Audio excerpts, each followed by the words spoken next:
Question पूछा हुआ है ऑब्जेक्टिव टाइप का गोट गेट का, इस टाइप का क्वेश्चन रिपीट आ सकता है, इसलिए इसको जो कंटिन्यूअस माइनर का जो डेवलपमेंट सेक्शन है उसका ये पिक्चर में दिख रहा होगा। इसमें खाली क्या क्या होता है वो खाली देख लीजिए। जैसे फेस में ये कंटिन्यूअस माइनर लगा हुआ है,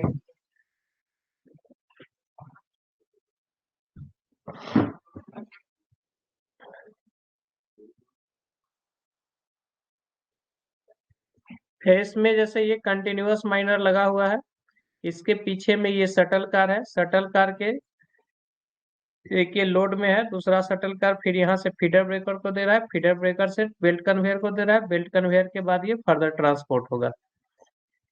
ये सिस्टम चलता रहेगा। जब इसमें 3-4 मीटर का एडवांस हो जाएगा, 4-5 मीटर, उसके बाद जो है या सर्टेन एक्चुअली इसका ये strata control and monitoring plan में जिस टाइप का डिजाइन रहेगा, सपोर्ट प्लान जो बना रहेगा उसके हिसाब से जितना डायमेंशन जनरली 10 मीटर तक रहता है उतना काट लेगा। तो फिर इसमें से मशीन निकल कर दूसरे गैलरी में चल जाएगा और यहाँ पर है बोल्टर, ग्रुप बोल्टिंग मशीन, वो फिर इसमें आकर बोल्टिंग करेगा। तो ये कंटिन्यूअस प्रोसेस चलेगा। थ्योरी में ज्यादा नहीं जाएंगे, एग्जाम में जो ऑब्जेक्टिव पूछा है उसको बताने के लिए सिर्फ जो है इस लेआउट को थोड़ा सा खाली निकाले हैं। तो एग्जाम में जो पूछा है क्वेश्चन वो सीक्वेंस से पूछ दिया है कि कंटिन्यूअस माइनर का जो लेआउट होता है उसमें जैसे फेस में जो है कंटिन्यूअस माइनर है, उसके बाद ये शटल कार है, शटल कार के बाद फीडर ब्रेकर है, फीडर ब्रेकर के बाद बेल्ट कन्वेयर है। इसी सीक्वेंस को जो है पलट पलट के कभी कभी दे देता है कि फेस में पहले शटल कार है कि कंटिन्यूअस माइनर है, फिर फीडर ब्रेकर यहाँ पर है कि फीडर ब्रेकर यहाँ पर है, यहाँ पर बेल्ट कन्वेयर है या चेन कन्वेयर है, इस टाइप का सीक्वेंस चेंज करके क्वेश्चन देता है। और जैसे ये क्वेश्चन गेट 2015 का है, in a fully mechanized board and pillar mining system, winning of coal and its transportation from face is commonly carried out with a combination of fully mechanized underground board and pillar का method है। तो generally वो continuous minor, shuttle car, belt conveyor और feeder breaker के combination से होता है। Continuous minor के साथ शटल कार लगाते हैं। तो ये अभी ऊपर में जो जैसे ये एलएचडी वाला तो नहीं होगा, एलएचडी उसमें नहीं था, एसटीएल नहीं था। अब ये ए हो सकता है या डी हो सकता है, ऊपर वाला या नीचे वाला। तो कंटिन्यूअस नीचे वाला में कंटिन्यूअस माइनर शटल कार तब फीडर ब्रेकर है। उसके बाद लास्ट में ये चेन कन्वेयर है। तो ये चेन कन्वेयर इसमें नहीं दिया, ये पिक्चर में हम लोग देख रहे हैं बेल्ट कन्वेयर है। तो नितेश क्या बोल रहा है, इसको रूम एंड पिलर मेथड बोलते हैं। हाँ, रूम एंड पिलर और बोर्ड एंड पिलर में डिफरेंस थोड़ा सा ये है कि इसका जो गैलरी का विड्थ है वो ज्यादा रहता है। रूम एंड पिलर में गैलरी का विड्थ ज्यादा रहेगा, बोर्ड एंड पिलर में क्या है, गैलरी का बिट थोड़ा सा कम रहता है, बस डिफरेंस इतना ही है। और अमेरिका में ये बोर्ड एंड पिलर को room and pillar method mining करके प्रचलित है। तो इसका वेरिएंट भी है, कहीं कहीं पर दोनों एक वर्ड यूज करता है, कहीं कहीं पे ये अलग अलग भी वर्ड यूज करता है। तो इसका ऑप्शन ये होगा continuous minor, shuttle car, feeder breaker, फिर बेल्ट कन्वेयर। जी, पूछा हुआ क्वेश्चन है, अगर उठा देता है ऐसा क्वेश्चन आ सकता है। बाकी लड़का लोग कितना ज्वाइन हुआ है, तो हम लोग बोर्ड एंड पिलर का अप्लीकेबिलिटी ये सब पे नहीं जाएंगे, हम लोग में पहले देख लेते हैं। कुछ स्टूडेंट ज्वाइन कर लिया है, कुछ तो लगता है 9 बजे का बैच तो नहीं कर रहा है। एक सेकंड,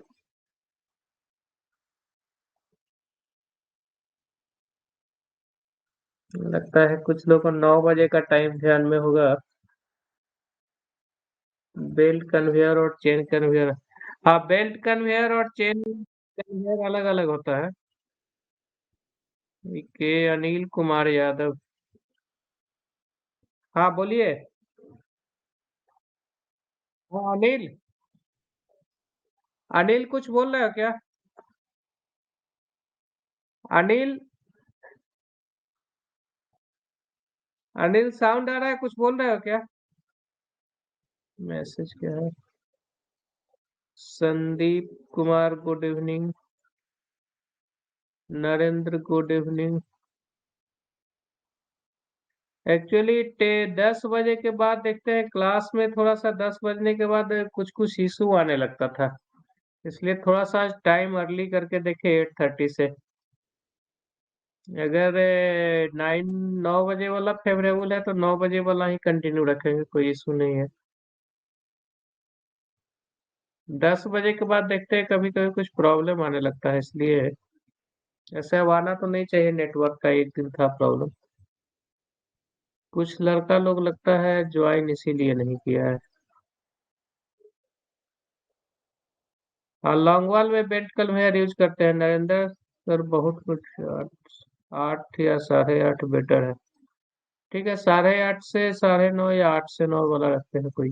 8:30 से 9:30 ही रखते हैं। ये हैंडरेज किसका था ये?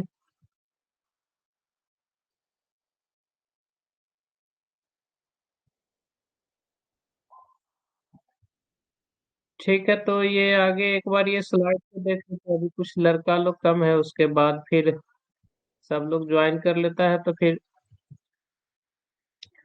ये तो ये न्यूमेरिकल तो कल के क्लास में ओएमएस वाला तो देख लिए थे। ओएमएस में आएगा तो इससे ज्यादा नहीं आएगा। ओएमएस क्या है? कंटिन्यूअस माइनर वाला, ये देख लिए। ये सब फर्स्ट ईयर में पढ़े हुए एप्लीकेबिलिटी कंडीशंस जो बोर्ड एंड पिलर का है, इससे भी ऑब्जेक्टिव में आ सकता है। इसको जस्ट 5-7 मिनट में हम लोग रिवीजन कर लेते हैं। जैसे कि बोर्ड एंड पिलर मेथड जो है मॉडरेटली थिक सिम के लिए बेस्ट सूटेड है। और ये डायमेंशन में ये डाटा थोड़ा सा अलग अलग मिलेगा, कहीं 1.5 से 3 मीटर भी मिल सकता है। तो मॉडरेटली थिक के लिए बेटर है। मॉडरेट डेप्थ के लिए है। अब ये डेप्थ का जो सैलो डेप्थ मॉडरेट डेप्थ का जो अलग अलग बुक में थोड़ा अलग अलग दिया है। जो डीजे देशमुख को जनरली हम लोग फॉलो करते हैं, डीजे देशमुख में सैलो डेप्थ 200 मीटर को दे दिया है, जबकि समीर कुमार दास के बुक में सैलो डेप्थ 60 मीटर के नीचे को लिखा है। मॉडरेट डेप्थ 60 से 200। प्रैक्टिकेबल समीर कुमार दास वाला बुक का फिगर है। 60 मीटर के पहले वाला सैलो डेप्थ और moderate depth 60 to 200 metre. Exam में ऑप्शन के हिसाब से वैसे नहीं आना चाहिए। डीप, वेरी डीप वो सब ठीक है। डीप वाला जो है, वेरी डीप पे समीर कुमार दास 300 मीटर से ज्यादा को बोले हैं। और डीजे देशमुख के बुक के 450 मीटर से ज्यादा को वेरी डीप माइंस वाला है। नेक्स्ट क्या है? Chain conveyor. चेन कन्वेयर का यूज हम लोग करते हैं, बोर्ड एंड पिलर में भी यूज होता है। बोर्ड एंड पिलर में एसडीएल माइंस से या माइनर लोडर का जो माइंस था उसमें यूज होता था, जैसे सियाल में यूज होता था। चेन कन्वेयर का यूज फेस में भी, जैसे मेन बेल्ट कन्वेयर यहाँ है, उसके बीच में ये डिफरेंट फेस यहाँ यहाँ पर है, वाले के एक फेस यहाँ चल रहा है, दूसरा फेस यहाँ चल रहा है। तो ये सब फेस में चेन कन्वेयर का यूज होता था। चेन पे यहाँ मशीन डाला, चेन जो है आके बेल्ट पर दिया, फिर यहाँ चेन पर डाला, ये चेन जो है बेल्ट पर दिया। फेस में यूज होता था चेन कन्वेयर भी। तो ये क्या था, कम कम कैपेसिटी का अलग अलग चेन कन्वेयर लगा हुआ है। फेस में ग्रेडियंट ज्यादा है, यहाँ से जो है यहाँ डाला और ये इधर आ जाएगा। इसको फेस कन्वेयर को हम लोग एलडीसीसी बोलते थे। एलडीसीसी लाइट ड्यूटी, एलडीसीसी, हाँ LDCC light duty chain conveyor, light duty chain conveyor. दूसरा चेन कन्वेयर का यूज करते हैं जहाँ ज्यादा ग्रेडियंट हो, ज्यादा ग्रेडियंट पे ट्रांसपोर्ट करना हो, वहां के लिए चेन कन्वेयर अच्छा है। ज्यादा रफ एंड टफ सिचुएशन के लिए ज्यादा अच्छा है। तो ये बोर्ड एंड पिलर में। बाकी जो एक्चुअली एएफसी जो है, लॉन्गवाल का जो आर्मर्ड फेस कन्वेयर है, बेसिकली ये चेन कन्वेयर ही है। बेसिकली क्या है, चेन कन्वेयर ही है। आर्मर्ड है इसलिए कि ये आर्मर मतलब ऐसे ऐसे ये घूम सकता है, स्नैक थोड़ा इतना नहीं, लेकिन ये स्नैक कर सकता है थोड़ा सा, इसलिए इसको आर्मर्ड। और दूसरा फेस में लगा हुआ है इसलिए फेस से, इसे बेसिकली ये चेन कन्वेयर का ही टाइप है, जो लॉन्ग वॉल में जो हम लोग फेस कन्वेयर को यूज करते हैं। उसके बाद फेस से जो आउटवर्ड ट्रांसपोर्ट है वो बेल्ट कन्वेयर है। तो बोर्ड एंड पिलर में भी जो फेस का ट्रांसपोर्ट जो है वो सब जनरली हम लोग चेन कन्वेयर से करते हैं। बाकी आउटवर्ड ट्रांसपोर्ट जो है बेल्ट कन्वेयर से करते हैं। तो इसको इसमें ज्यादा टाइम नहीं किल करेंगे, जल्दी जल्दी करके फिर हम लोग 9 बजे के बाद हम लोग जो है ये डेवलप में पैनल साइज कैलकुलेशन में आ जाएंगे। अप्लीकेबिलिटी कंडीशंस में जो गैसी सिम है उसके लिए बेटर मेथड नहीं है, गैसी सिम के लिए लॉन्ग वॉल मेथड अच्छा है। और चूंकि ये पिलर गैलरी रहता है, बहुत दिन तक पिलर को रहना है, तो इसमें क्या है, कोयला का पिलर भी स्ट्रांग होना चाहिए, ऊपर का रूफ भी जो है स्ट्रांग होना चाहिए, और फ्लोर भी स्ट्रांग होना चाहिए, क्योंकि पिलर बनता है और पिलर बहुत दिन के लिए रहता है, इसलिए ये जरूरी है। दूसरा ये बोलता है वर्जिन एरिया के लिए, जियोलॉजिकली डिस्टर्ब्ड एरिया के लिए ये मेथड जो है ज्यादा सुटेबल है। इसलिए ये मेथड सुटेबल है कि हम लोग डेवलपमेंट में क्या है, पिलर पिलर पिलर पुला जो है ऐसे ऐसे करके खोज लेते हैं, उसके बाद हम लोग डीपिलरिंग करते हैं, तो जहां जहां प्रॉब्लम है, जियोलॉजिकल कुछ डिस्टरबेंस है, कहीं डाइक है, कहीं फॉल्ट है, ये पता चल जाता है। दूसरा क्या है कि यदि कहीं डाइक है तो इस मेथड में सुटेबिलिटी है, मतलब कोई भी जियोलॉजिकल उसका डिस्टरबेंस है जिसको कि हम लोग डील नहीं कर पा रहे हैं, तो ये वाला पिलर को छोड़ देंगे, बगल वाला पिलर से आगे बढ़ के माइन हमारा बढ़ते जाएगा, दूसरे जगह से काम करते जाएंगे। तो जियोलॉजिकली डिस्टर्ब इलाके के लिए board and pillar method suitable है। सुटेबल क्यों है कि जहां दिक्कत होगा उसको छोड़ के बाजू वाला पिलर से हम लोग चले जाते हैं। लॉन्ग वॉल में क्या है, लंबा फेस है, अगर बीच में कहीं एक जगह डिस्टर्बेंस हुआ तो पूरा फेस ही हमारा बंद हो जाता है, जबकि ये बोर्ड एंड पिलर में ये सिचुएशन नहीं आएगा। चेन कन्वेयर कैसा होता है? चेन कन्वेयर का अच्छा देखते हैं, ये पीपीटी में कहीं होगा, दिखा देंगे, होगा, आएगा पीपीटी में कभी आए, इसमें चेन कन्वेयर आ जाता है, दिखा देते हैं। बाकी अभी जो मिलते चल रहा है उसको अप्लीकेबिलिटी हो गया, एडवांटेज, इसे लॉन्ग टाइप का क्वेश्चन में आएगा, शॉर्ट टाइप में ऐसा कुछ नहीं आएगा। खाली एक दो को समझने वाला चीज लीजिए कि लॉन्ग लॉन्ग वाला बोर्ड एंड पिलर मेथड का जो है, चूंकि जो रोडवे है उसके अगल बगल में क्या है, पिलर गैलरी रहता है, तो पिलर से सपोर्टेड रहता है, तो रोडवे का सपोर्ट का खर्चा कम आता है, हल्का फुल्का सपोर्ट देके। अगर सॉलिड पिलर के बाजू में रोड है तो सपोर्ट कॉस्ट इसका इजी है। बाकी सब में ऑब्जेक्टिव वैसा नहीं आएगा, इसलिए ज्यादा नहीं, परसेंटेज एक्सट्रैक्शन इस सब में वैसा कुछ नहीं है। परसेंटेज एक्सट्रैक्शन हम लोग एक दिन क्लास में करा चुके हैं, इसलिए इसको रिपीट नहीं कराएंगे, ये कराया हुआ है। ये सब गेट का क्वेश्चन, कैलकुलेटर अलाउड नहीं है, इसलिए टफ क्वेश्चन नहीं आएगा। पैनल सिस्टम के बारे में थोड़ा सा समझ लेते हैं। या चेन कन्वेयर देखिए क्या, कौन चैप्टर में अभी हम लोग,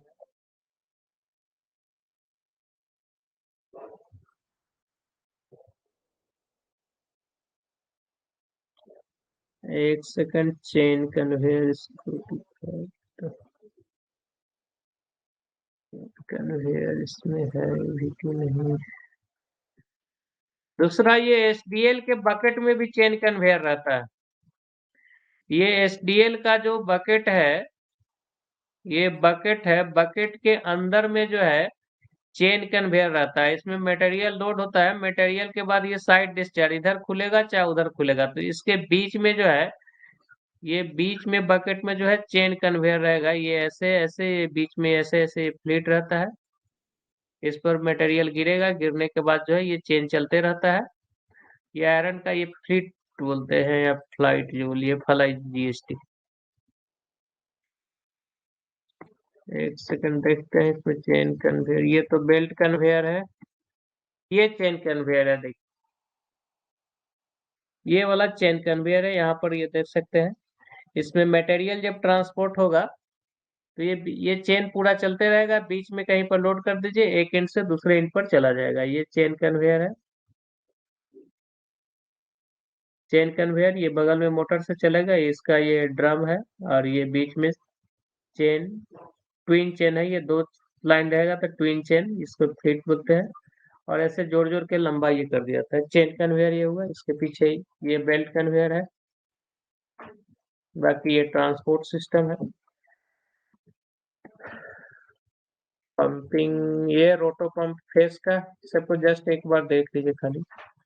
फेस का वाटरी या मड्डी वाटर के लिए रोटो पंप का यूज करते हैं, इसको मोनो पंप भी बोलते हैं। कीचड़ वाले जगह के लिए जो है रोटो पंप या मोनो पंप यूज करते हैं। ये पंप का खुला हुआ सेक्शन है, इसको रोटर बोलते हैं, ये जो व्हाइट वाला है, और ये जो इसके अंदर में ये लगा रहता है स्टेटर बोलते हैं। चूंकि फास्ट भरना है इसलिए ज्यादा हम समझा नहीं रहे।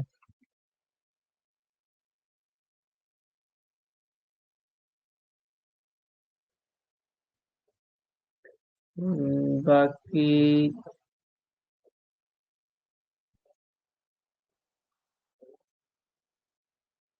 अच्छा, इस सब को ही एक बार देख लीजिए तब फिर नहीं समय टाइम किलर नेसेसरी।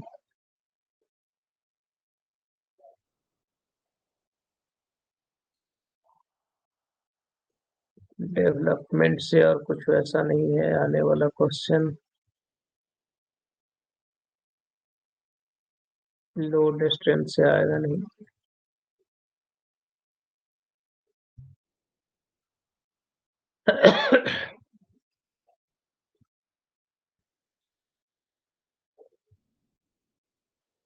क्या मैसेज डाला इधर? ये तो हो गया।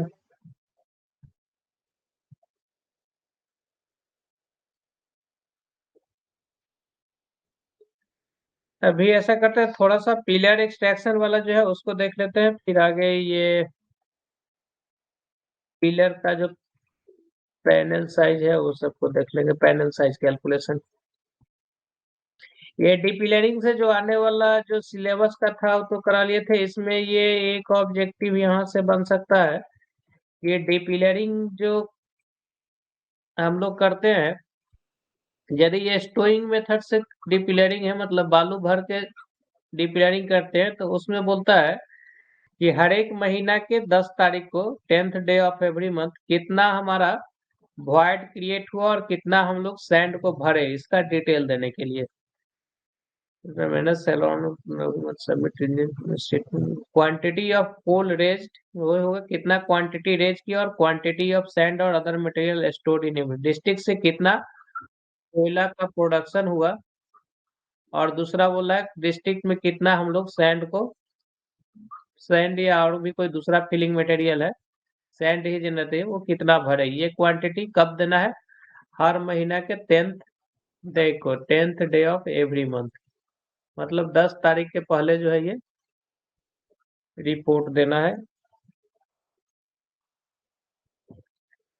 फिर मुकेश रीम को नोटिस देगा, RIM को तो ये करना है ना, अच्छा ये, हाँ रीम को देगा, रीजनल इंस्पेक्टर ऑफ माइंस को ही देगा।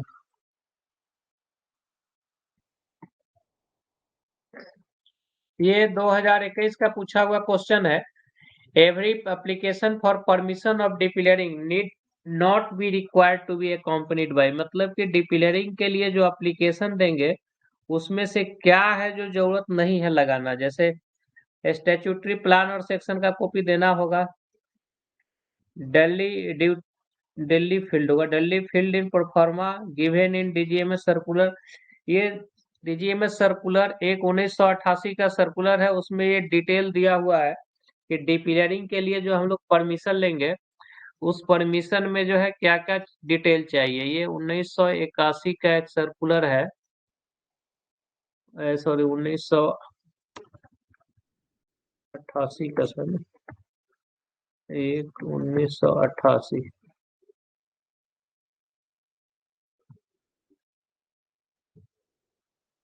एक सेकंड।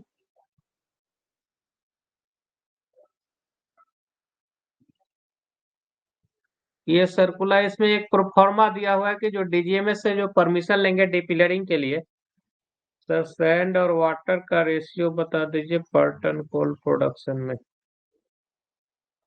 इसका तो एस्टोइंग चैप्टर का क्लास, एस्टोइंग का एक दिन लेते हैं, तो एस्टोइंग का न्यूमेरिकल सहित इसको बता देंगे ना, सैंड वाटर का।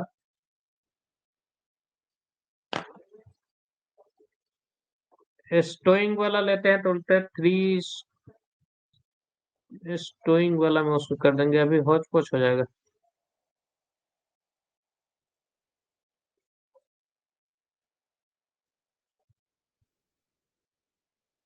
एस्टोइंग का कभी करा देंगे तो उसको उसको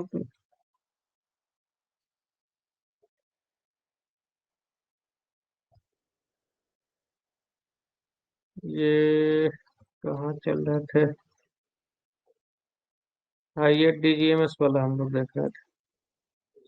तो DGMS का ये जो 1988 का सर्कुलर है। सर्कुलर का इसमें सर्टेन डाटा दिया हुआ है कि डीजीएमएस से जब हम लोग परमिशन डीपिलरी के लिए लेंगे तो उस परमिशन में हम लोग को क्या क्या चीज ऐसे देना हो, जैसे माइन का नेम रहेगा, ऑनर का नाम रहेगा, क्या मिनरल निकालना है तो उसका डिटेल रहेगा, कोयला सीम का थिकनेस क्या है, क्या क्या डिटेल, वो सारा डिटेल रहेगा, रेट ऑफ डीप और जो जो चीज इसमें दिया हुआ है।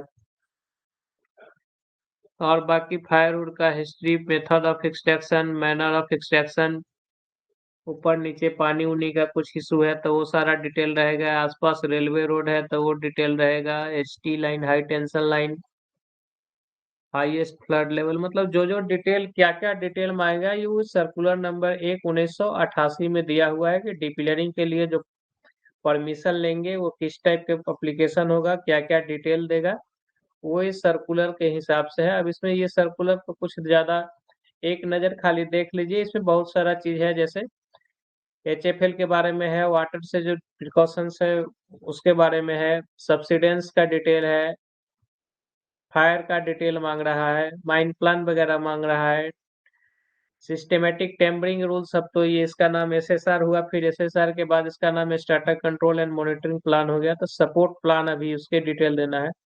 तो ये सारा डिटेल जो है इस सर्कुलर के हिसाब से मांगता है। आगे बढ़ते हैं। तो ये एक वाला है, दो वाला भी है। 3 नंबर में क्या है, ऑफसेट प्लान भी देना पड़ता है।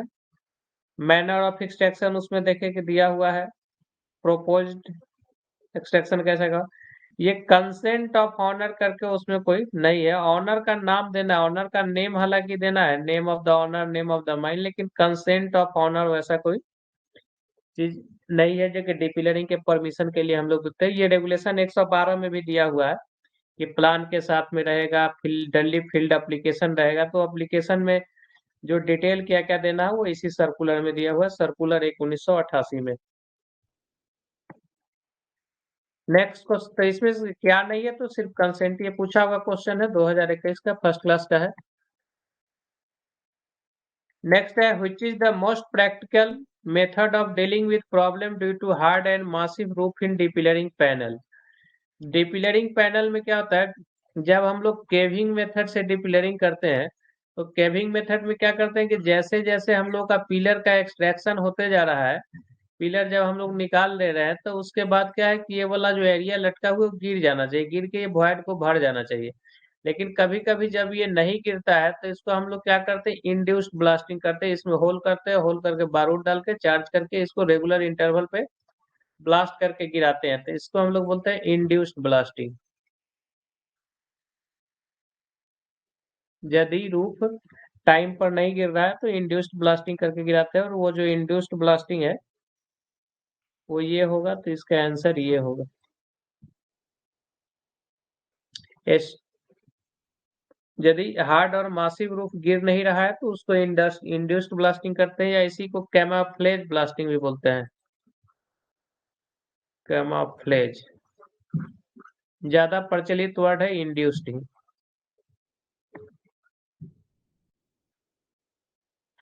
पिलर एक्सट्रैक्शन का टेक्निक तो हम लोग जानते हैं, या तो केविंग के साथ कीजिए, जिसमें केविंग में क्या करेगा, रूफ गिरेगा। स्टोइंग में क्या, बालू भरना है। पार्शियल एक्सट्रैक्शन में कुछ बालू भरिए और कुछ कोयला छोड़िए। ये डिपिलरिंग का जैसे ये लगता है कल डिस्कस किए हैं, एक कॉर्नर से निकाला जा रहा है। डिपिलरिंग जब करेंगे तो नॉर्मली क्या करेंगे, कहीं से भी बीच से तो नहीं करेंगे ना, एक कॉर्नर से हम लोग निकालना शुरू करते हैं, कोयला इधर से निकाले, इधर से निकाले, निकाले।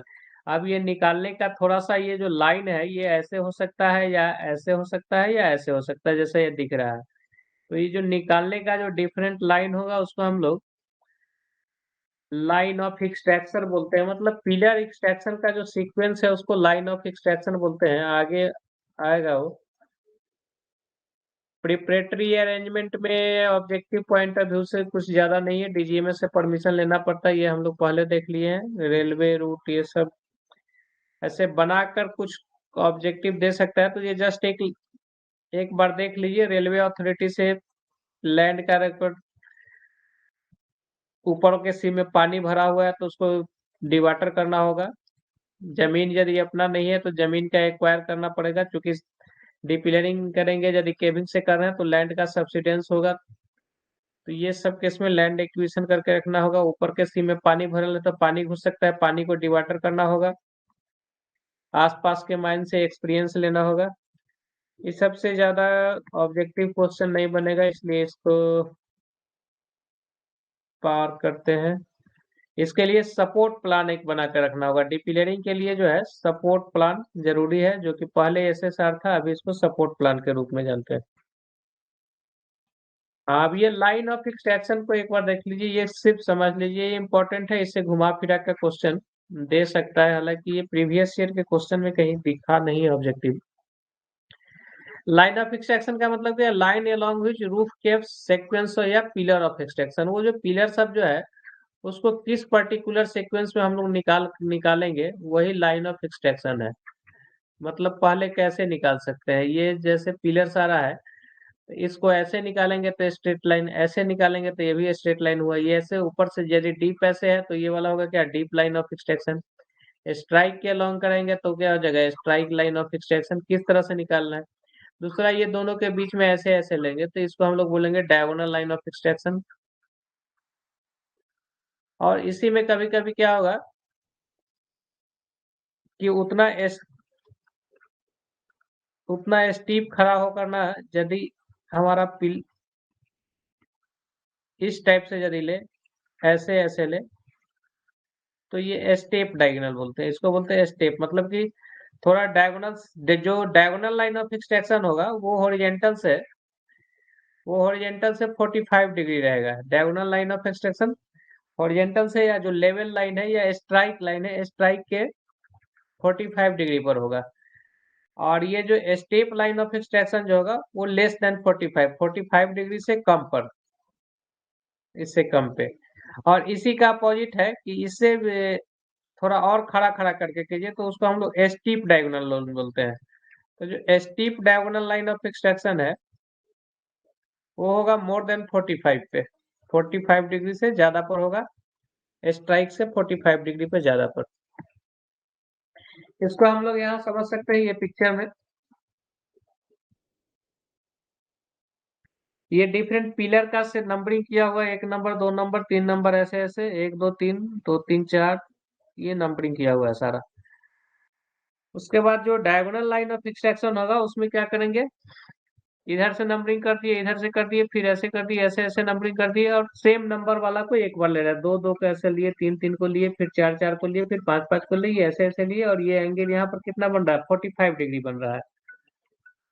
इसमें क्या होता है कि जो पिलर अंडर एक्सट्रैक्शन है, जैसे मान लिया जाए कि ये 4 नंबर पिलर, ये वाला पिलर अंडर एक्सट्रैक्शन है, तो ये अंडर एक्सट्रैक्शन है, तो इस समय क्या है कि इसको अगल बगल बाजू वाला पिलर से ये पूरा सपोर्ट मिल रहा है, ये सॉलिड पिलर ये सपोर्ट कर रहा है।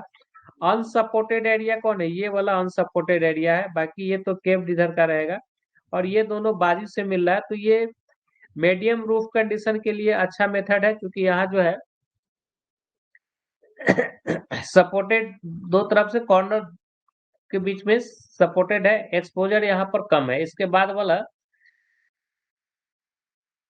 इसमें एक डिमेरिट क्या है कि हाइड्रोलिक सैंड स्टोइंग के लिए ये मेथड थोड़ा सा सुटेबल नहीं है। क्या है कि पानी यदि मान लिया कि हाइड्रोलिक बालू और पानी का मिक्सचर हम लोग इधर से ला रहे हैं, लाएंगे यहाँ, यहाँ पानी गिराएंगे। अब ये पानी जब गिराएंगे तो हुआ कि पानी और बालू गिरने से क्या हुआ कि नीचे वाला जो ये सब फेस है, ये सब में पानी पूरा भरने लगता है, ये सब में पानी बालू भरने लगता है। तो इससे क्या होता है कि नीचे का जो फेस सब है इसमें दिक्कत होता है। हाइड्रोलिक सैंड स्टेइंग के लिए मेथड में थोड़ा सा दिक्कत है, लेकिन diagonal line of extraction he most practicable method है, सबसे ज्यादा यही यूज होता है।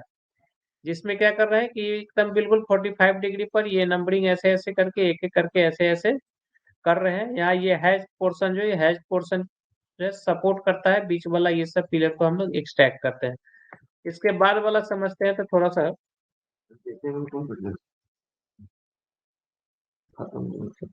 एक मिनट लगेगा।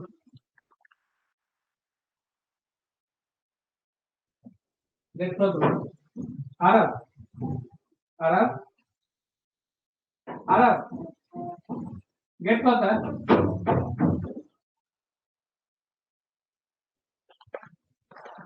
आ रहा है?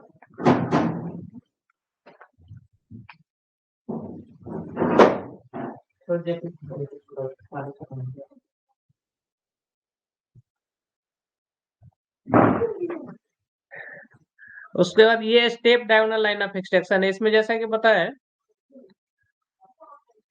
कि यहाँ पर जो है ये जो लाइन ऑफ एक्सट्रैक्शन का जो एंगल है ये 45 डिग्री से कम पे रहेगा। और यहाँ पर जब आप देखिएगा मतलब ये नंबरिंग जो करते हैं, एक इधर 1 2 3 4 5 किए, ऊपर वाला जो नंबरिंग होगा एक एक छोड़कर 1 3 5 फिर 2 4 6 फिर 3 5 7 एक एक छोड़ के। अब उसके बाद जो सेम नंबर का जैसे 4 नंबर यहाँ है तो ये पिलर अंडर एक्सट्रैक्शन है, तो फिर ये पिलर अंडर एक्सट्रैक्शन रहेगा। 3 नंबर ये एक्सट्रैक्शन में है तो ये एक्सट्रैक्शन में रहेगा नंबरिंग से। तो यहाँ क्या होता है कि ये जो पिलर 3 और 4 अंडर एक्सट्रैक्शन है तो इसमें एक्सपोजर थोड़ा सा ज्यादा मिलता है। यहाँ से यहाँ तक एक्सपोज्ड रूफ जो है थोड़ा ज्यादा मिलता है, यहाँ भी एक्सपोज्ड रूफ ज्यादा मिलता है। एक्सपोज्ड रूफ ज्यादा है तो अगर रूफ जो है इजिली केवेबल नहीं है तो एक्सपोजर ज्यादा होगा तो केविंग करने के लिए इसको सफिशियंट स्कोप मिलता है। Exposure will be more timely roof will fall, exposure ज्यादा होगा तो रूफ फॉल टाइम पे होगा।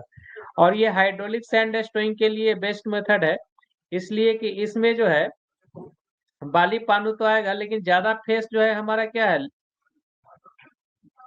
Number of faces deep side में कम है। इसमें number of faces deep side में कम है तो इसमें फ्लडिंग का चांसेस, फेस फ्लडिंग का ज्यादा इशू नहीं आएगा जैसे कि ऊपर वाला में आएगा। यहाँ पर क्या है, ऊपर गिर रहा है पानी और ये सारे फेस जो है नीचे का, यहाँ फ्लडिंग का इशू ज्यादा है। यहाँ पर क्या है कि नीचे में फेस बहुत ज्यादा फेस नहीं है, इसलिए फ्लडिंग का प्रॉब्लम यहाँ पर ज्यादा नहीं आएगा। तो इसमें याद रखने वाला ये है, मोस्ट प्रैक्टिस्ड मेथड में हम लोग डायगोनल लाइन ऑफ एक्सट्रैक्शन को याद रखेंगे। हाइड्रोलिक सैंड स्टोइंग के लिए अगर सुटेबल मेथड पूछेगा तो step diagonal line of extraction को याद करेंगे। इससे पूछने वाला सिर्फ इतना ही क्वेश्चन है। बाकी फिर ये क्या होता है ये पूछ सकता है। तो लाइन ऑफ एक्सट्रैक्शन क्या है, तो line along his roof keeps या सीक्वेंस ऑफ पिलर एक्सट्रैक्शन, उसी को हम लोग लाइन ऑफ एक्सट्रैक्शन बोलते हैं। मेथड क्या है समझ में आ गया। बाकी जो steep diagonal line of extraction है चाहे स्ट्रेट लाइन ऑफ एक्सट्रैक्शन है, ये सब प्रैक्टिस में नहीं है। Steep diagonal line of extraction भी ये प्रैक्टिस में नहीं है, स्ट्रेट लाइन ऑफ एक्सट्रैक्शन भी नहीं है। अगर कहीं यूज होता है तो स्ट्रेट लाइन ऑफ एक्सट्रैक्शन में क्या है कि जैसे ये स्ट्राइक लाइन ऑफ एक्सट्रैक्शन है तो एक बार नीचे से स्ट्राइक से सारा पिलर ले लिया, फिर इसके ऊपर का ले लिया, फिर इसके ऊपर का ले लिया, फिर इसके ऊपर को ले लिया, कंटिन्यू लेने के लिए। तो ये बिल्कुल लॉन्ग वॉल फैशन में काम होगा। लगेगा कि जैसे लॉन्ग वॉल फेस है, यहाँ से काटते काटते गया, फिर इधर से काटते काटते आ रहा है, ऐसे ऐसे काटते हुए जा रहा है। तो ये मेथड में फायदा ये है कि ट्रांसपोर्टेशन या मैकेनाइजेशन के लिए बेस्ट मेथड है। भी लाइन कैसे बनता है आगे वाला, भी लाइन बताते हैं, इसके आगे वाला स्लाइड में भी लाइन एक्सटेंशन बताते हैं। तो ये स्ट्रेट लाइन ऑफ एक्सटेंशन में क्या है, ट्रांसपोर्ट इजी रहेगा। एक बार बेल्ट कन्वेयर लगा दीजिए, पिलर को काटते काटते चल जाएगा। इसमें ट्रांसपोर्ट इजी है आपका, लेकिन सपोर्ट प्रॉब्लम होगा। डीप लाइन ऑफ एक्सट्रैक्शन ये भी प्रैक्टिस में नहीं है। ये दोनों मेथड वहीं लगा सकते हैं जहां ट्रांसपोर्ट को थोड़ा सा फैसिलिटेट करना है, अच्छे से करना है, वहां पर ऐसा प्रैक्टिस में ये सब मेथड हम लोग के कंट्री में नहीं है। भी लाइन ऑफ एक्सट्रैक्शन ये होता है। भी लाइन ऑफ एक्सट्रैक्शन का मतलब क्या है, इसको कंप्लीटली अवॉइड करने के लिए करता है। इसका मतलब ये है कि इधर से भी हम लोग ये पिलर निकाल रहे हैं और इधर से भी पिलर निकाल रहे हैं, मतलब इधर का भी पिलर काट रहे हैं और इधर का भी पिलर को डिपेल कर रहे हैं। अब बीच वाला ये सब पिलर को सपोर्ट के लिए छोड़ दिए हैं। तो होगा क्या कि इधर जो पिलर को हम लोग निकाल लिए हैं, इधर का पिलर का लोड इधर है। थोड़ा सा एब्यूटमेंट प्रेशर को हम लोग समझ लेते हैं तब समझ में आएगा। जैसे कोई भी एक्सकावेशन अंडरग्राउंड का जब कहीं से कुछ एक्सकावेशन निकाल लेंगे तो क्या होता है कि ऊपर का स्ट्राटा का जो लोड आ रहा है, ये लोड जो है हमारा डिस्टर्ब होगा। ये लोड डिस्टर्ब होता है तो क्या होता है, जब जब ये सारा है तो वर्टिकली ऐसे ऐसे है, जब हम नीचे का निकाल लिए तो ये वाला लोड जो है ऐसे स्केट करके बाजू वाला जो पिलर है वो सब पर आता है। ये इधर वाला बाजू वाला पिलर पे आएगा, ये इधर वाला बाजू वाला पिलर पे आएगा, इधर आएगा। तो ये जो बाजू वाला पिलर पर यहाँ आ रहा है और बाजू वाला पिलर पे आ रहा है, यहाँ पर क्या है कि फोर्सेस का क्या है, कंसंट्रेशन बढ़ रहा है। फोर्सेस का या जो लोड है या प्रेशर जो है उसका कंसंट्रेशन बढ़ रहा है। क्या बढ़ रहा है, कंसंट्रेशन बढ़ रहा है। तो ये जोन्स ऑफ कंसंट्रेटेड प्रेशर जो होगा मतलब कि जहाँ का कंसंट्रेशन बढ़ रहा है वो जोन्स ऑफ कंसंट्रेटेड प्रेशर को हम लोग बोलते हैं एबूटमेंट जोन। क्या बोलते हैं उसको हम लोग? एबूटमेंट जोन। और ये एबूटमेंट जोन और वहाँ जो प्रेशर है उसको हम लोग बोलेंगे एबूटमेंट प्रेशर। वो हो गया एबूटमेंट जोन जहाँ की कंसंट्रेटेड प्रेशर ज्यादा हो गया, और जो प्रेशर वहां पर रहेगा उसको हम लोग बोलते हैं एबूटमेंट प्रेशर। तो यहाँ पर क्या होगा कि यदि भी लाइन ऑफ एक्सट्रैक्शन हम लोग करते हैं तो इधर का तो ये कोयला गोप हो गया, इधर भी गोप हो गया, तो इधर से भी एबूटमेंट प्रेशर इधर आएगा, इधर से भी एबूटमेंट प्रेशर एक तरफ का इधर आएगा, इधर से एबूटमेंट प्रेशर तक कंसंट्रेशन एक।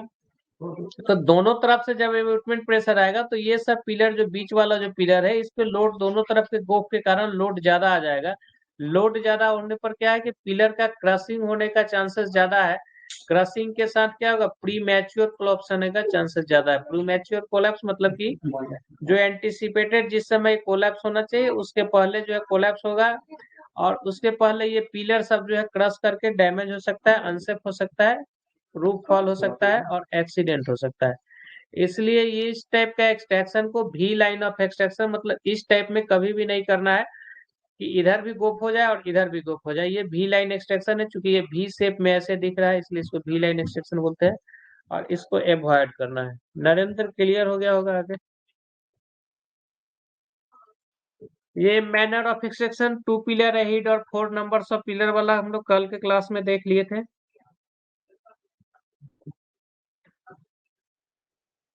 आगे न्यूमेरिकल बनाने के पहले ये पिलर एक्सट्रैक्शन का मेथड को भी देख ही लेते हैं। तो पैनल साइज कैलकुलेशन, इसको भी ऑब्जेक्टिव पॉइंट ऑफ व्यू से जस्ट इसको इम्पोर्टेंट पार्ट को खाली हम डिस्कस करते हुए चलेंगे।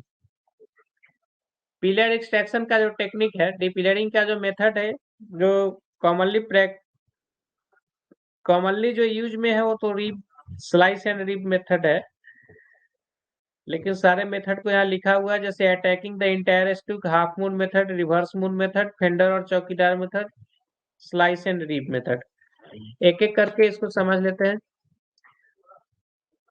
जो स्टूक मेथड है, ये यहाँ से ऊपर तक तो देखे, ये 4 है स्टूक, स्टूकिंग करके। इसमें क्या करते हैं, पिलर को हम लोग जो अंडरग्राउंड माइंस का जो बोर्ड एंड पिलर मेथड का पिलर है उसको 4 भाग में पहले बांटते हैं। 4 भाग में बांटने के लिए एक लेवल स्टीप स्प्लिट चलाएंगे और दूसरा जो है हम लोग डीप स्प्लिट चलाएंगे। ये स्प्लिट गैलरी सब हुआ। स्प्लिट गैलरी करने पर क्या है, पिलर जो है हमारा 4 टुकड़ा में बट गया, 1 2 3 4, और ये जो चारों टुकड़ा हुआ इसी को हम लोग बोलते हैं स्टूक। अब इस स्टूक का जो एक्सट्रैक्शन होगा, इस स्टूक, हर एक स्टूक को निकालने का अलग अलग मेथड हो सकता है। एक हो सकता है कि इधर से काटिए, दूसरा हो सकता है नीचे तरफ से काटिए, तीसरा हो सकता है कि यहाँ कुछ छोड़ के इधर से काटिए चाहे इधर से। तो ये स्टूक का जो निकालने का जो डिफरेंट ऑप्शन है, जिधर जिधर से काट सकते हैं, वही हमारा मेथड ऑफ स्टूकिंग होगा। और उसी डिफरेंट स्टिक को, जैसे यहाँ एक स्टूक को लिए हैं, इस मेथड को बोलते हैं अटैकिंग द इंटायर स्टूक। यहाँ पर क्या कर रहे हैं कि चारों तरफ से ही जो है, ये एक्चुअली ये सब मेथड का यूज पास्ट में होता था, जब जब हम लोग मैनुअल मेथड से करते थे। मैनुअल मेथड से जब हम लोग डिपिलरिंग करते थे तो वर्कर लोग क्या करता था, ड्रिलिंग ब्लास्टिंग इधर कर दिया, चारों तरफ लंबा फेस, इधर से कोयला उठा रहा है, लोड रहा है, कहीं तरह से काट रहा है, लोड कर रहा है चारों तरफ से। तो ये हुआ अटैकिंग द इंटायर स्टूक। ये मेथड यूज पास्ट में बहुत हुआ है। इसमें क्या है कि इधर से काम कर रहे हैं, इधर गोप तरफ जो है ये सब हमारा बचा हुआ है, तो थोड़ा सा सेफ था। दोनों साइड से हो रहा है, मतलब क्या, इधर से भी काट रहे हैं, इधर से भी काट रहे हैं। और जब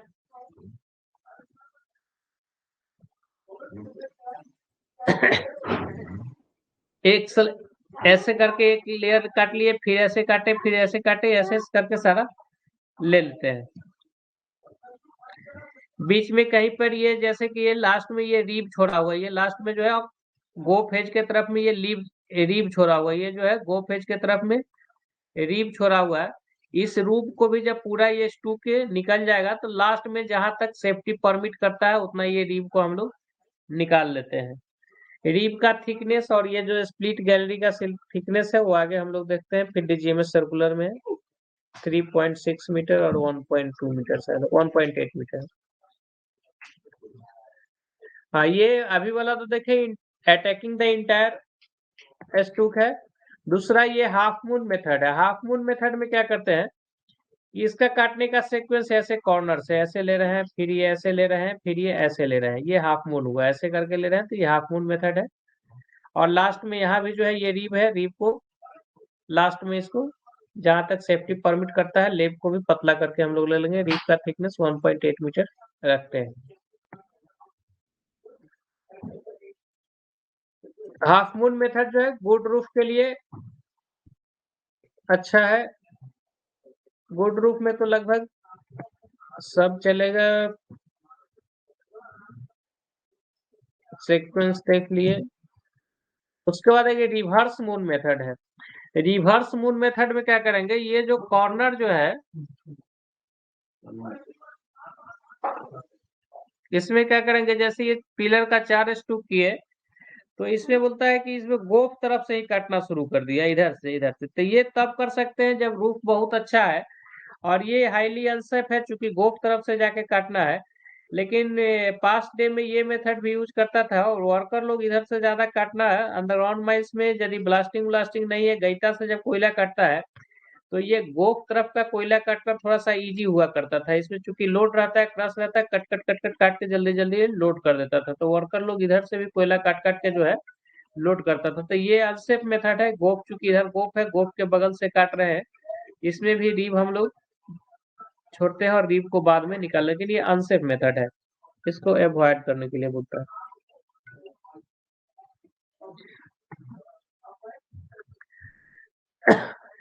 फिर ये प्रैक्टिस में रहा है फेंडर मेथड। फेंडर मेथड में क्या होता है, पिलर का जो 4 कॉर्नर बने वहां उसमें जो है यहाँ पर 3 मीटर बाई 3 मीटर या 4 मीटर बाई 4 मीटर का ये फेंडर छोड़ देते हैं, या ज्यादा बड़ा पिलर है तो उसके हिसाब से बड़ा भी छोड़ देते हैं।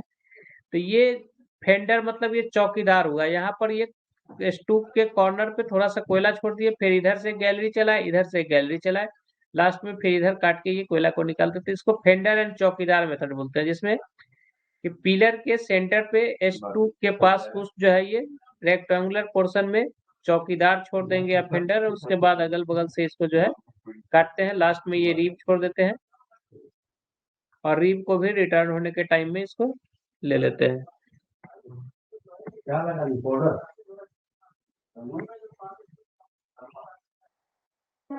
यहाँ तक क्लियर होगा, अब आगे। उसके बाद लेवल एंड स्प्लिटिंग, जो कि मैकेनाइज्ड मेथड से जो डिपिलरिंग होता है उसमें ज्यादातर यही यूज हो रहा है। इसमें क्या करते हैं कि हम लोग जो पिलर है, पिलर को जो है दो लेवल स्प्लिटिंग और डीप स्लाइसिंग, दो में जो रीब एंड स्लाइसिंग का जो मेथड है इसमें दो सीक्वेंस हो सकता है। स्लाइस एंड रीब मेथड में दो होता है, एक होता है deep splitting and level slicing, दूसरा है level splitting and deep slicing. Deep splitting में क्या होगा, स्प्लिट गैलरी ऐसे करते हैं, उसके बाद स्लाइस ऐसे ऐसे काटते हैं, या ऐसे ऐसे काटेंगे। लेवल स्प्लिटिंग में क्या होगा, ऐसे ऐसे इसको कर दिया और फिर डीप स्लाइसिंग ऐसे ऐसे जो लेंगे स्लाइसिंग। अब आते हैं यहाँ समझ, लास्ट में फेंडर का निकालते हैं कि नहीं। लास्ट में फेंडर जितना परमिट करेगा उतना निकाल लेते हैं।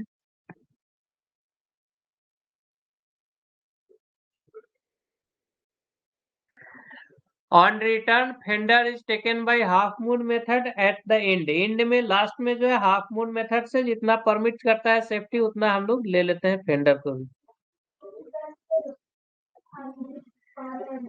हाँ, ये लेवल स्प्लिटिंग और डीप स्लाइसिंग में क्या करेंगे कि जो हमारा पिलर है, पिलर के बीचों बीच एक ड्राइव चला के इसको पिलर को दो पार्ट में भाग देते हैं, इसको स्प्लिटिंग बोलते हैं। और स्प्लिटिंग का जो गैलरी का बिड्थ है, वैसे तो CMR 112 में दिया है कि स्प्लिट गैलरी का बिड्थ जो है वो जो बाकी गैलरी है उस गैलरी के बिड्थ डेप्थ के हिसाब से जो गैलरी का बिड्थ आता है उससे ज्यादा नहीं होना चाहिए। लेकिन DGMS सर्कुलर में फिर फर्दर इसको कर दिया है कि 3.6 मीटर से ज्यादा जो है स्प्लिट गैलरी का बिड्थ नहीं होगा। ये 1988 का सर्कुलर में दिया है। और तो ये स्प्लिट हुआ, उसके बाद क्या करते हैं कि इधर रिप छोड़ेंगे, इधर रिप छोड़ेंगे और बीच में जो है कुछ थिकनेस लेकर ऐसे ऐसे ये काटते जाएंगे। ये काटते जो जाएंगे इसको हम लोग स्लाइस बोलते हैं। एक स्लाइस यहाँ लिए, ये एक स्लाइस लिए ऐसे काट लिए, फिर इधर रिप छोड़ के ये स्लाइस लिए, फिर ये रिप छोड़ के ये स्लाइस लिए। तो ये सब जो स्लाइस है, इस स्लाइस का जो बिड्थ है वो DGMS सर्कुलर में दिया है कि 4.5 मीटर से स्लाइस का बिड्थ ज्यादा नहीं होगा। उसके बाद ये साइड में जो रिब छोड़ रहे हैं वो रिब बोलता है 1.8 मीटर से कम नहीं होना चाहिए। रिब का विड्थ 1.8 मीटर से कम नहीं होना चाहिए। इससे ज्यादा आप रख सकते हैं, 2 मीटर रखिए, 2.5 मीटर रखिए, 2.8 मीटर रखिए, सेफ है। कम इसलिए किसी किसी बुक में 2 मीटर दिखेगा, 2.2 मीटर दिखेगा, लेकिन 1.8 मीटर से कम ये रिब का विड्थ नहीं होना चाहिए। तो यहाँ 3 डाटा हम लोग देखे, स्प्लिट गैलरी का विड्थ 3.6 से ज्यादा नहीं हो, स्लाइस गैलरी का विड्थ 4.5 से ज्यादा नहीं हो, रिब का थिकनेस 1.8 मीटर से कम नहीं हो, और दूसरा रूफ एक्सपोजर बोलता है 60 मीटर स्क्वायर से ज्यादा नहीं होना चाहिए। रूफ एक्सपोजर का मतलब ये है, ये ऐसा डिजाइन करना है जैसे कि ये 4 मीटर का स्लाइस ले रहे हैं और ये 15 मीटर लिए, तो ये 15 चौका ये पूरा काट लेंगे तो एक साथ में 15 चौका 60 मीटर स्क्वायर हो जाएगा। अगर मान लीजिए कि अब इसमें आप ज्यादा ले लीजिएगा, 5 मीटर कर दीजिएगा तो क्या हो जाएगा, 15 पचे 75 मीटर हो जाएगा। तो ऐसा डिजाइन करना है कि आपका रूफ एक्सपोजर 60 मीटर से ज्यादा ना हो। तो उसी के हिसाब से आपको ये गैलरी का विड्थ रखना हो कि एक बार में जो एक्सपोजर जो है वो 60 मीटर स्क्वायर से ज्यादा ना हो। रूफ एक्सपोजर 60 मीटर स्क्वायर से ज्यादा बोलता है नहीं हो। उसी के हिसाब से आप लोगों को ये जो है हम लोग स्लाइस का विड्थ लेंगे ताकि एक साथ में ज्यादा एक्सपोजर नहीं हो। या नहीं तो फिर हम लोग स्टोइंग करके जो एक्सपोज्ड एरिया है उसको भरते हैं, स्टोइंग मेथड है, तब स्केविंग मेथड है तो उसको तो रूफ फॉल होने के लिए छोड़ देंगे। ये सब ऑब्जेक्टिव के लिए इम्पोर्टेंट नहीं है, ये गेट का क्वेश्चन है, लेकिन इसमें कैलकुलेटर का जरूरत पड़ेगा, इसलिए इसको भी छोड़ दीजिए। ये सब भी जरूरी नहीं है आपके लिए।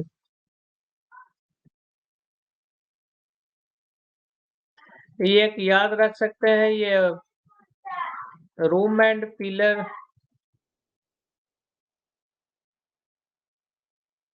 इसमें जाने से डिस्टर्ब हुआ। खाली एक ऑब्जेक्टिव याद रखिए कि रूम एंड पिलर मेथड में अमेरिका में जो डिपिलरिंग होता है उसमें एक पॉकेट एंड विंग मेथड है। वो जैसे ये पिलर बनाया, उसमें ऐसे काट के गैलरी ले जाता है, इसको पॉकेट बोलता है, उसके बाद ऐसे ऐसे काटता है, इसको विंग बोलता है। तो इस एक बार गेट में पूछा है क्वेश्चन, इसलिए खाली इसको याद रख लीजिए। Pocket and wing technique of pillar extraction is relevant to, मतलब किस मेथड से ये रिलेटेड है, तो रूम एंड पिलर मेथड से। इसको ऑब्जेक्टिव को याद रख लीजिए, ये नहीं पूछेगा, पूछना भी नहीं चाहिए। ये हम लोग देख लिए हैं, ये देख लिए हैं, ये अभी देख लिए। अभी रिब का थिकनेस देख लिए 1.8, एक्सपोजर 60 मीटर स्क्वायर से ज्यादा नहीं हो, स्प्लिट गैलरी का बेथ सर्कुलर के हिसाब से 3.6 मीटर से ज्यादा नहीं हो, स्लाइस गैलरी का बेथ 4.5 मीटर से ज्यादा ना हो।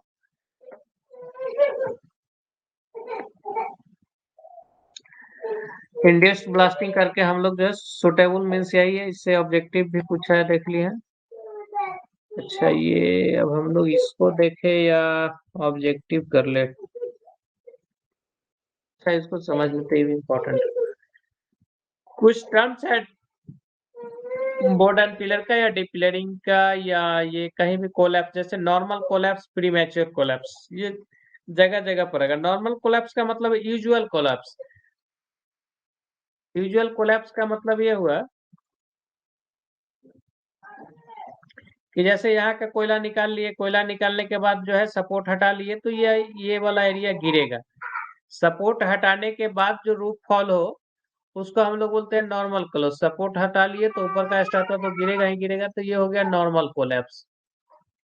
कभी कभी क्या हो जाता है कि अभी सपोर्ट हटाए नहीं है, इधर काम कम ही कर ही रहे हैं इधर, और फिर भी बीच से गिर गया या अचानक जो है क्रश होके गिर गया, तो उसको हम लोग बोलते हैं ये बहुत ज्यादा एबूटमेंट प्रेशर हो गया, या बीच में बीच जोन था, या कुछ डिस्टरबेंस के कारण बिना सपोर्ट हटाए हुए, बिना एक्सपेक्टेशन का, अनएंटिसिपेटेड, वैसा कोई मतलब टाइमली फॉल ना होकर प्रीमेच्योर पहले फॉल हो जाए, प्रायर फॉल हो जाए, जब गिरना चाहिए उसके पहले अगर गिर जाए, तो उसको हम लोग बोलते हैं प्री मैच्योर कोलैप्स। मतलब कि जो रूफ फॉल होने का टाइम था उसके पहले हो जाए तो उसको बोलते हैं हम लोग प्री मैच्योर कोलैप्स, और सपोर्ट हटाने के बाद जो उसका टाइम हो उस पर हो तो उसको हम लोग नॉर्मल कोलैप्स बोलते हैं। उसके बाद एक टर्म है ओवर राइडिंग ऑफ पिलर्स। वो क्या होता है,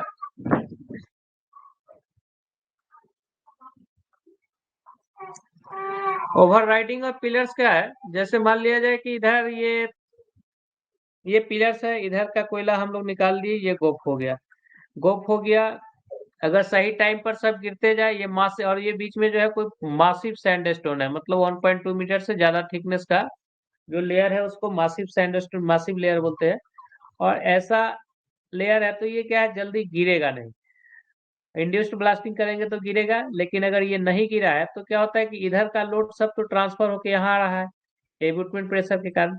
अब ये लोड ज्यादा प्रेशर हो जाएगा तो क्या हुआ कि ये ज्यादा लोड जो इस पर आ गया, तो ये इस फिनोमिना को हम लोग बोलते हैं ओवरराइडिंग ऑफ पिलर्स, जिसमें क्या है कि डीपिलरिंग के टाइम में कोई मासिव सैंडस्टोन के कारण अगर रूफ रेगुलर इंटरवल पर फॉल नहीं करता है तो इधर का लोड जो है एडजेसेंट पिलर पे ट्रांसफर हो जाएगा। ये लोड को ट्रांसफर हो जाने की जो प्रक्रिया है उसको हम लोग ओवरराइडिंग ऑफ पिलर्स बोलते हैं। और ये ओवर स्ट्रेस्ड हो जाएगा और ये पिलर जो है हमारा फेल भी कर सकता है। और फेल करेगा, क्रश करेगा, आसपास का कोयला ये टूट फूट के फेंकेगा। और उस जो बर्स्ट हो जाएगा, जो पिलर जो बर्स्ट होगा उसको फिर हम लोग बम्प बोलेंगे। पिलर जो बम्प होगा उसको बम्प बोलेंगे। और ये जो लोड जो इस पर आ जा रहा है उसको हम लोग ओवरराइडिंग ऑफ पिलर्स बोलते हैं। जैसे इसका आप लैंग्वेज में खेलेगा, a strong thick stratum of मासिंग stone sandstone will delay the fall of roof, and when a sufficiently large numbers of pillars is suspected, the main roof will ultimately break. जब ultimately break with the buildup of pressure, the weight of strata is transferred before the fall takes place over the pillar on the outgoing. The pillars are not strong enough that may crush due to such sudden heavy pressure. हाँ, उसी चीज को बोल रहा है। यदि ये बहुत दिनों तक ये गिरा नहीं मासिव सैंडस्टोन तो क्या हुआ, लोड पूरा ट्रांसफर हो गया। ट्रांसफर होने के बाद क्या है कि ये अगर टूटेगा तो उसके क्या होता है, इस पे लोड ट्रांसफर होता है और ये क्रश कर सकता है।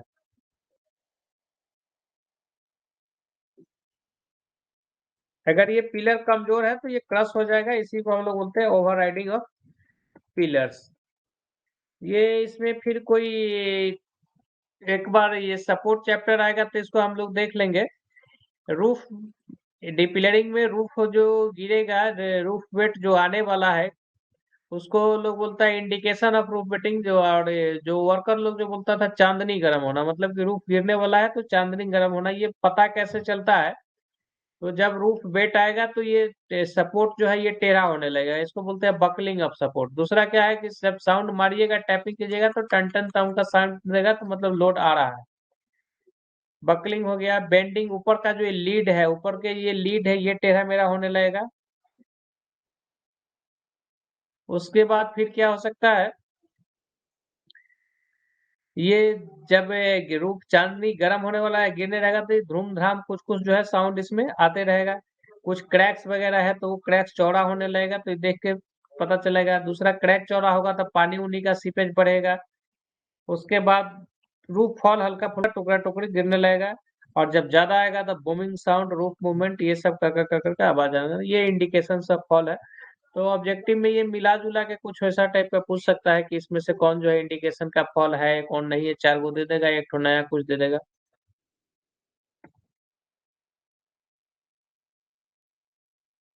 मेन जो टॉपिक लिखे हैं वो टॉपिक पे लगता है हम आ पाएंगे कि नहीं। कितना टाइम हो गया। अच्छा, ये लोकल फॉल और मेन फॉल, इसको भी 2 मिनट पे समझ लीजिए। लोकल फॉल का मतलब है, जैसे मान लीजिए कि ये डिपिलरिंग हुआ है, डिपिलरिंग के बाद ये रूफ गिरेगा तो ऐसा फॉल जो सरफेस तक नहीं जाए, नीचे ही नीचे रह जाए, ग्राउंड में ही रह जाए, उसको लोकल फॉल बोलते हैं।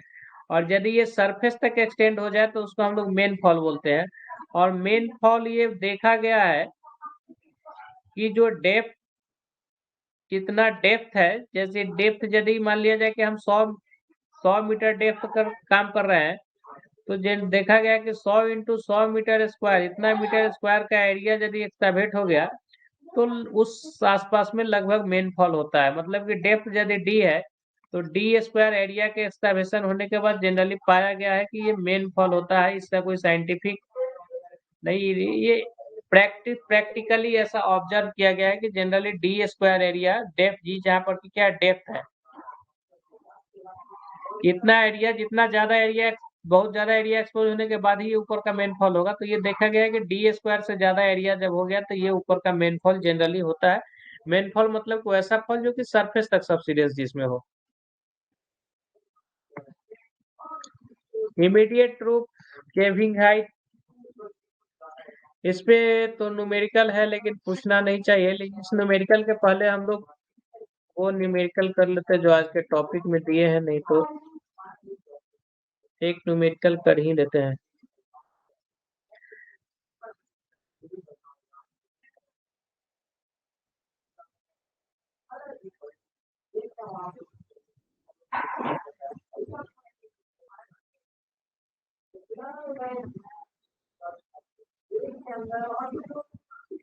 हम्म।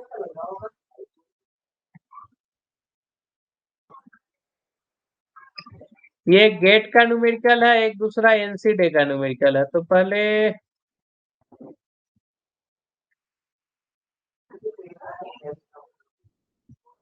लगता है एक दिन और ईएमटी का क्लास लेना होगा, तब जाके कुछ कंप्लीट होगा। आज एक न्यूमेरिकल एक दो देख लेते हैं, उसके बाद जो बचा होगा तो एक दिन और ये इसको लेंगे, फिर नहीं तो इसके आगे का टॉपिक में चलेंगे। ये हम लोग ये पैनल क्या होता है ये देखे हैं। पहले पैनल क्या होता है वो थोड़ा सा दिखा समझ में।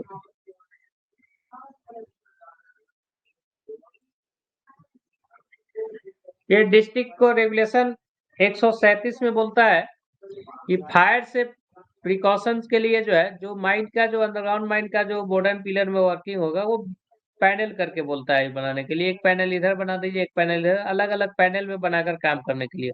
और पैनल का जो साइज होगा, कितना नंबर ऑफ पिलर होगा, वो डिपेंड करेगा कोयला का सीम का इंक्यूबेशन पीरियड पे। इंक्यूबेशन पीरियड क्या होता है कि मतलब कि कोयला में जब फेवरेबल कंडीशन हुआ कि आग पकड़ सकता है और आग लगा, दोनों के बीच का फेवरेबल कंडीशन से मतलब है कि अंडरग्राउंड माइंस में यदि कोयला को टुकड़ा टुकड़ा करके अगर छोड़ दीजिए और सफिशियंट हवा नहीं, हल्का फुल्का हवा क्रैक क्रैक से यदि मिलते रहे, तो उसमें क्या है, स्पॉन्टेनियस हीटिंग शुरू हो जाता है। और स्पॉन्टेनियस हीटिंग जब शुरू हो जाएगा तो धीरे धीरे वो आग पकड़ लेगा।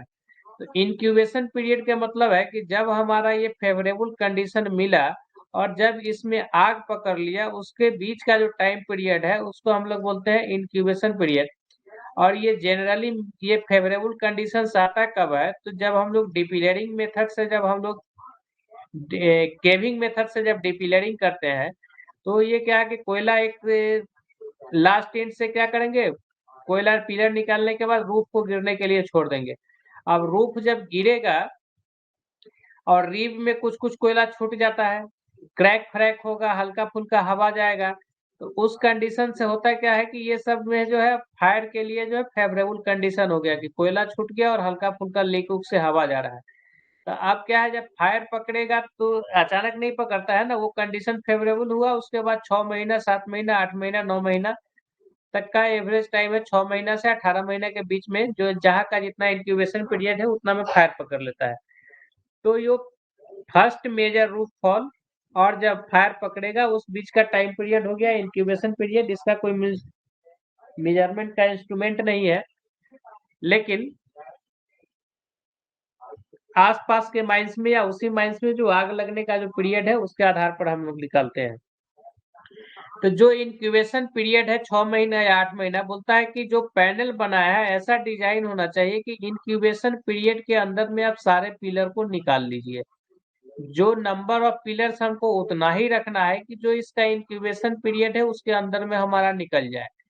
तो अभी कितना पिलर रहेगा ये दो तीन चीज पर डिपेंड किया। एक तो कि हमारा रेट ऑफ, अगर बहुत फास्ट एक्सट्रैक्शन है तो पिलर ज्यादा रखेंगे,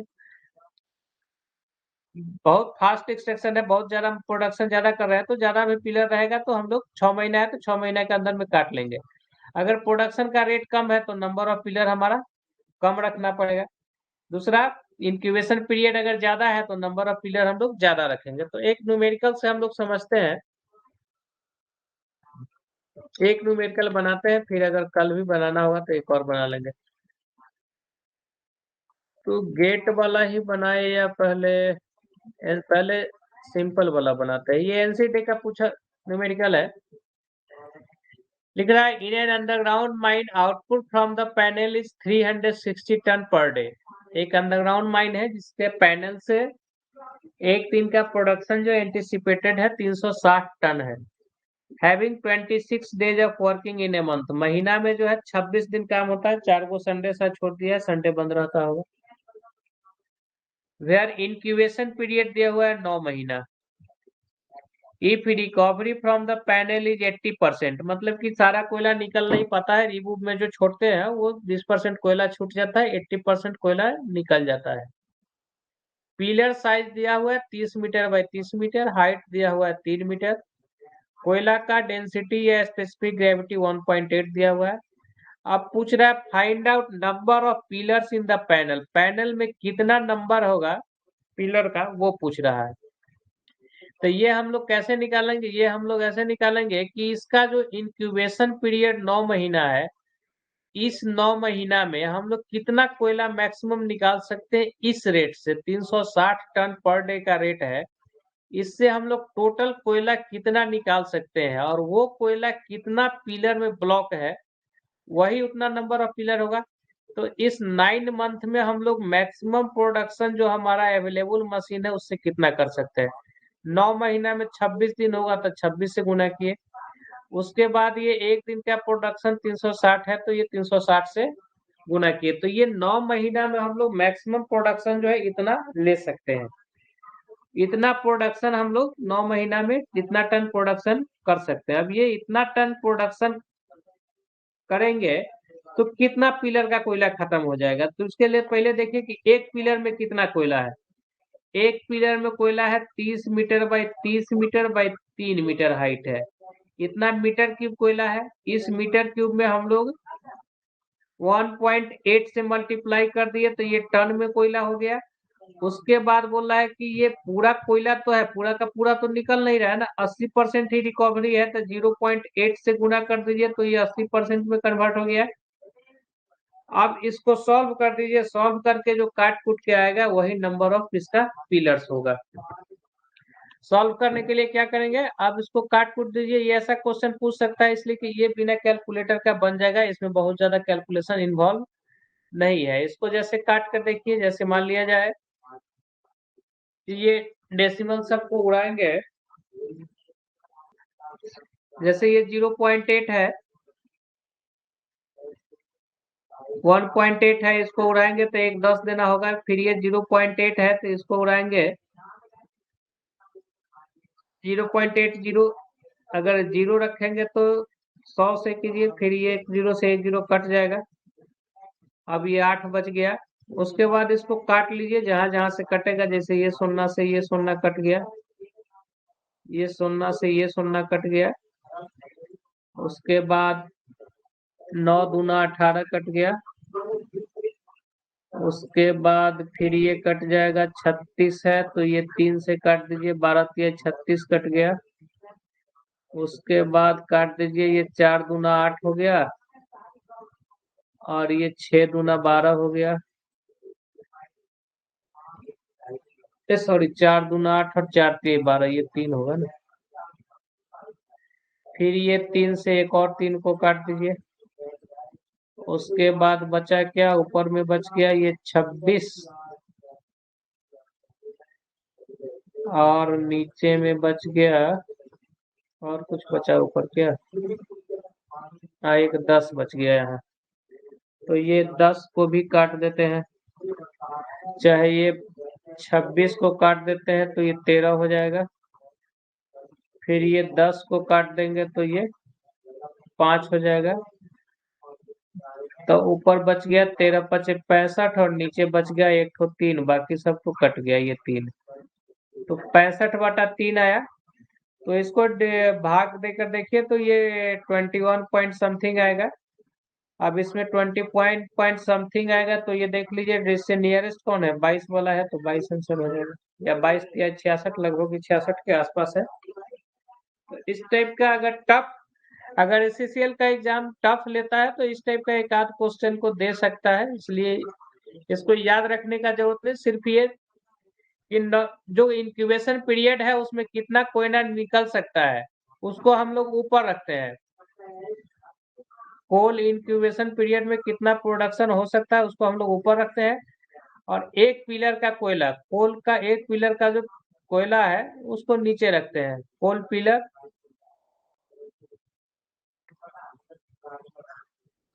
कोल इन वन पिलर बोलिए, एक पिलर में जो कोयला है उसको नीचे रखते हैं। इसको फिर सॉल्व करके ये बना दिए, सिंपल है। एक न्यूमेरिकल और ये गेट वाला देख सकते हैं। इसमें जो लोगों का थोड़ा सा इंटरेस्ट हो वही लोग, बाकी जो लोगों को ज्यादा टफ लगता है उसको इस सब क्वेश्चन को छोड़ सकते हैं। ये गेट में पूछा हुआ क्वेश्चन है। इसमें क्या पूछ रहा है, a develop panel of coal seam having incubation period 6 month. यहाँ क्या इंक्यूबेशन पीरियड 6 मंथ्स है। 32 स्क्वायर पिलर दिया हुआ है, अंडर एक्सट्रैक्शन है। साइज यहाँ 25 मीटर बाई 25 मीटर है। हाइट 3 मीटर है। कोयला का डेंसिटी 1.4 है। एक्सट्रैक्शन रेशियो जो है वहाँ 80% था, इसमें 75% है। अब बोला to depillar the panel within incubation period assuming 25 working day. यहाँ महीना में 25 दिन लिया है, 26 दिन नहीं लिया है। Production from the panel, per day का प्रोडक्शन कितना होगा वो पूछ रहा है। मतलब कि कितना, सबसे पहले हम लोग निकाल लेते हैं कि ये जो 6 महीना का जो इंक्यूबेशन पीरियड है, उस इंक्यूबेशन पीरियड में निकालना कितना है हमको, 32 पिलर का कोयला निकालना है। तो ये 32 पिलर का कोयला को निकालने के लिए पर डे का प्रोडक्शन क्या होगा वो पूछ रहा है। तो सबसे पहले हम लोग 32 पिलर में कोयला कितना है वो निकालेंगे। तो 32 है, एक पिलर का कोयला कितना है, 25 मीटर गुने 25 मीटर है, और हाइट इसका कितना दिया है, 3 मीटर है। इसमें 32 से गुना कर दिए तो 32 पिलर का कोयला निकल गया। फिर इसमें 1.4 से गुना कर दिए तो ये टन में निकल गया। अब पूरा कोयला तो निकल नहीं रहा है, 0.75 कोयला इसका रह जा रहा है। मतलब 75% कोयला ही निकल रहा है, 25% रह जा रहा है। इतना कोयला जो है टोटल हुआ है। इस कोयला को निकालना है कितना दिन में, इंक्यूबेशन पीरियड के भीतर में। मतलब कि हमको निकाल देना है ये 6 महीना में। हर महीना कितना, 25 दिन वर्किंग है। तो ये इतना करने के बाद मतलब इसको पर डे का प्रोडक्शन अब इसी से, मतलब इतना कोयला को हमको 25 छक्का 150 दिन में निकालना है। तो एक दिन का प्रोडक्शन कितना होगा वो पूछ रहा है। इसको सॉल्व कीजिए, सॉल्व करने के बाद जो आएगा वही आपका आंसर हो जाएगा। तो ये तो सिंपल लगता है, 25 से 25 यही से कट जाएगा। उसके बाद फिर ये इसको काट सकते हैं। ये मान लिया जाए कि 2 से काट दिए तो ये 16 हो गया, और ये 3 हो गया, और 3 से फिर इसको काट दिए तो ये 0.25 हो जाएगा। नीचे वाला सब कट गया, ऊपर वाला को गुना भाग करना पड़ेगा। तो ये गुना भी बिना कैलकुलेटर का थोड़ा सा करने पर हो सकता है। इसको गुना उना करके इसको सॉल्व कर सकते हैं, या नहीं तो